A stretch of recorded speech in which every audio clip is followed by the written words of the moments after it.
এই যে সারাদিন শুধু খালি ফুটানি মারে ঘুরো, ঘরে কিছু নাই, জলদি বাজারে যাও। আরে বউ, তুমি শুধু শুধু রাগ করো, আমি এখনই যাচ্ছি। আরে বাজার তো পরে করা যাবে, আগে বন্ধুদের সাথে একটু আড্ডা মাইরে আসি। বন্ধুরা কোথায় তোরা? আমি আইতাছি। এই যে বদমাশগুলো, তোরা এখানে রয়েছিস, একটু আড্ডা দেই। তোদের না দেখলে আমার ভাল লাগে না রে। হে হাল্ক, তোর টাকায় চা না খেলে আমাদেরও ভাল লাগে না রে। আর বলিস না রে, কি একটা বউ বাড়িতে আনছি রে ভাই, সারাদিন খালি খুনসুটি আর নানান ঝামেলা।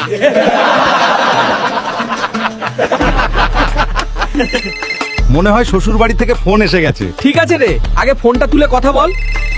কেউ হালকো জামাইকে খবর দাও। না হলে আজকে আমরা বাঁচবো না রে। কি হয়েছে রে হাল্ক, কোনো সমস্যা নাকি? আমার শ্বশুরের শিয়ালে কামড় দিছে। তোরা থাক রে, জলদি আমাকে শ্বশুর বাড়ি যেতে হবে। ঠিক আছে হালকা, জলদি যা রে, না হলে অনেক বড় সর্বনাশ হয়ে যাবে। তবে বাঁচাও, কেউ আমাদেরকে বাঁচাও।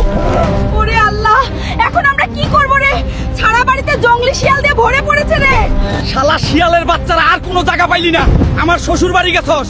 তোদের একটা একটা করে পাছার মধ্যে লাথি মারমু আজকে। আমি এসে গেছি আব্বা, আর কোনো চিন্তা নাই, এখন সব ঠিক হয়ে যাবে। এখন আয় হারামজাদা শিয়ালের বাচ্চারা। এখন পালাচ্ছিস? এখন তোদের একটাকেও ছাড়বো না রে হারামজাদা। আমার শ্বশুর শাশুড়ির সাথে বেয়াদবি চলবে না রে। আজকে মতো বাঁচলাম, হাল্ক সবগুলোকে দাঁড়িয়ে দেবে। এখন আর কোনো চিন্তা নাই, সবগুলো শিয়াল পালিয়ে গেছে। আজকে তুমি না আসলে আমগো যে কি হইতো বাবা।